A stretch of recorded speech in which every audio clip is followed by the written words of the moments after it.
елімізде жалпыға бірдей декларациялаудың 3-ші кезеңі өтіп жатыр.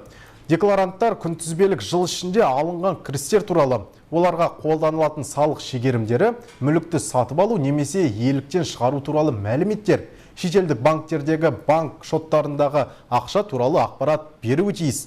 Кірістер департаментінің мамандары түсіндірме жұмыстарын жүргізуде.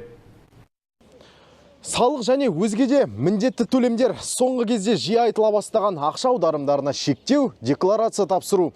Тұрғындар тарапынан кірістер басқармасына сауал көп. Оның бәріне бүгін мына сауда орнына келген кез келген адам жауап ала алады.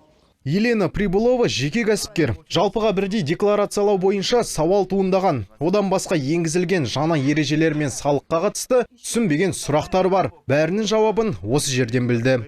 Пришла проконсультироваться. Сұрақтар бойынша мамандардан кеңес алдым. Декларациялауды лезде жасалатынын білдім. Жеке кәсіпкер болғандықтан 250-ші формада өттім. Осындай іс-шаралардың арқасында мағлұматты толықтай алдым. Қазіргі күні елімізде науқанның 3-ші кезеңі басталды. Жеке декларацияны кәсіпкерлер, сондай-ақ олардың жұбайлары ұсынады. 2025 жылдың 1-ші қаңтарынан бастап азаматтардың қалған санаты тапсырады. Одан бөлек кәсіпкерлік белсенділік белгілері бар мобильді аударымдарда тексерілмек.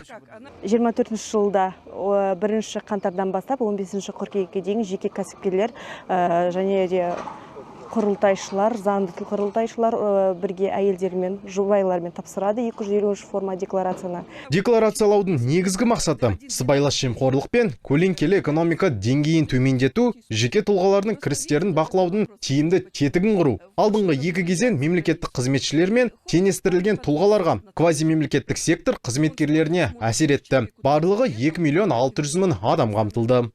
На сегодняшний день мы должны... Бүгінгі таңда жеке кәсіпкерлер 250 формадағы декларацияны тапсыру керек. Себебі уақыт жақындаған сайын тіркелуге өтініш білдіретін азаматтардың да саны артады. Сондықтан осындай іс-шараларды өткізіп, тұрғындарға түсіндіріп, декларация тапсыруға кеңес береміз.